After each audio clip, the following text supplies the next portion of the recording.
시청자 여러분 안녕하십니까? VOA 뉴스투데이 시작합니다. 구글의 사이버 분석 연구팀인 위협분석그룹이 올해 초부터 북한과 이란 등의 해킹 조직에 사이버 공격 시도가 증가했다고 밝혔습니다. 이들 해커들은 기자를 사칭해 북한 등의 문제를 다루는 언론사 기자들과 외교안보 담당 전문가들에게 악성 파일이 담긴 이메일을 보내 정보를 빼가는 수법을 쓴 것으로 분석됐습니다. 첫 소식 김칸희 기자가 취재했습니다. 세계 최대 인터넷 검색 업체 구글의 위협 분석 그룹은 취약점 식별과 피싱으로부터의 보호라는 게시물을 통해 올해 초부터 북한과 이란 등 정부 주도 사이버 해킹 조직들의 사이버 공격 사례가 증가한 사실을 밝혔습니다. 해커들은 언론 매체나 기자들을 사칭해 접근하는 방식으로 다른 기자 등에게 허위 사실을 전달하고 이를 통해 잘못된 정보를 퍼뜨리려고 했다고 밝혔습니다. 또 해당 국가 외교안보 담당 연구원들을 주요 공격 대상으로 삼는다는 점도 지적됐습니다. 해커들은 기자나 외교안보 담당 연구원과 몇 차례 이메일을 주고받아 좋은 관계를 형성한 뒤 추가 이메일에 악성 파일을 심어 정보를 빼내는 피싱 방식도 사용했다고 위협 분석 그룹은 소개했습니다. 해커들은 이어 연구원들의 연구 자료와 해당 기관에 접근하면서 다른 연구원들과 정책 위반자들에 대한 추가 공격도 목표로 했다고 밝혔습니다. 사이버 안보 전문가인 매튜아 민주주의 소재단 연구원은 이 같은 피싱 시도는 북한이 한국을 상대로 시도했던 것으로 최근 1, 2년 사이에 진화한 방식이라고 말했습니다.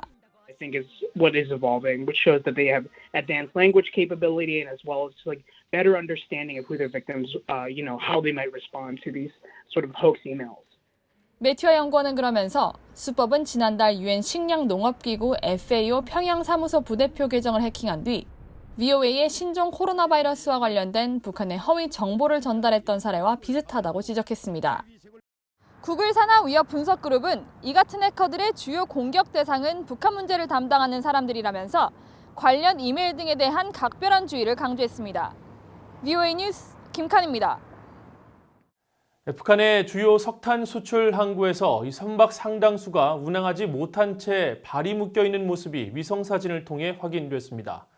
그동안 북한은 국제사회 제재를 지속적으로 회피하면서 석탄을 수출해 왔었는데 신종 코로나 사태로 일단 멈춘 것이 아니냐는 분석이 나왔습니다. 함지하 기자가 보도합니다. 북한의 석탄 수출 항구인 남포항 일대를 지난 24일 촬영한 플래닛랩스의 위성사진입니다. 곳곳에서 100여 척에 달하는 선박들을 볼 수 있습니다. 선박 엔진 물살들이 없는 점으로 볼 때 바다에 떠서 정박 중인 것으로 추정됩니다.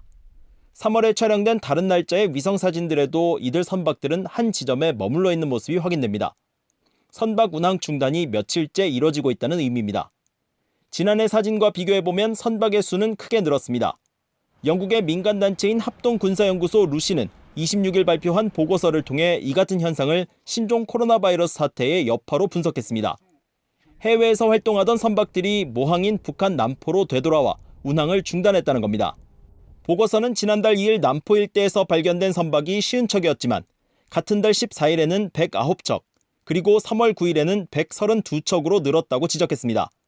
미국 뉴욕타임스 신문은 이 보고서와 자체 분석 위성사진 자료를 토대로 남포항 일대의 상황을 전하면서 도널드 트럼프 대통령은 코로나 바이러스를 보이지 않는 적이라고 불렀지만 대북 제재에서는 코로나 바이러스가 트럼프 행정부의 가장 효과적인 동맹국이라고 비유했습니다. 트럼프 대통령의 최대 압박 캠페인조차 막지 못했던 석탄 밀수출 등 북한의 제재 위반 행위를 코로나 바이러스가 이룬 것으로 보인다는 설명입니다. 북한은 지난 1월 말 국경을 폐쇄한 뒤 중국과의 무역이 크게 급감하는 등 경제에 부정적 영향이 잇따르고 있습니다. Generally speaking, they're still in very bad shape with the exports. And that, as I say, impacts the living standards of the people. So the North Korean government will have to be very concerned about that. 여기에 제재 품목이 포함된 비공식 밀무역마저 크게 감소하면서 신종 코로나 바이러스 사태로 북한 경제는 더 어두워지고 있다는 전망이 나오고 있습니다. VOA 뉴스 함지하입니다. 유럽연합 EU는 신종 코로나 바이러스 대응과 관련한 대북 제재 완화와 해제 여부는 유엔 안보리 결정이 최우선시돼야 한다고 밝혔습니다.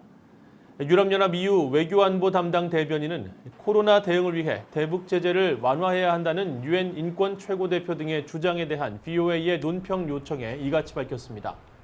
또 EU 차원의 대북 독자 제재는 식량과 의료 분야 수출은 금지하지 않고 있고 의료 등 인도주의 활동에 대한 규정이 포함되어 있다며 인도주의 측면의 악영향이나 의도하지 않은 결과를 최소화하는 것을 목표로 하고 있다고 밝혔습니다. 유엔 대북제재위원회가 북한의 신종 코로나 바이러스 대응을 지원하기 위한 스위스의 소독 제품 등의 제재 면제를 승인했습니다. 유엔 안보리 대북제재위원회는 27일 스위스 외교부 산하 개발협력청이 지난 5일 요청한 소독 제품 세트와 마스크 등 9만 5천 달러 규모의 신종 코로나 바이러스 관련 북한 지원에 대한 제재 면제를 11일자로 승인했다며 세부 물품 내역 등을 공개했습니다. 이번 스위스 측의 대북 제재 면제는 국경 없는 의사회와 국제적십자사연맹, 세계보건기구 등에 이은 네 번째 신종 코로나 바이러스 대응 관련 대북 제재 면제 사례입니다. 미국 의회 예산국은 장거리 공대지 미사일 제즈매 개량형을 한국 등 영내 동맹국에 배치한다면 남중국해에서 미중 군사적 충돌 시 미국의 중국 본토 타격을 가능하게 할 것이라고 밝혔습니다. 미국 의회 예산국은 최근 발표한 발트 지역과 남중국해 유사시 유용한 미국의 지상 기반 장거리 미사일 배치 옵션이라는 제목의 보고서를 통해 이 같은 내용을 밝혔습니다.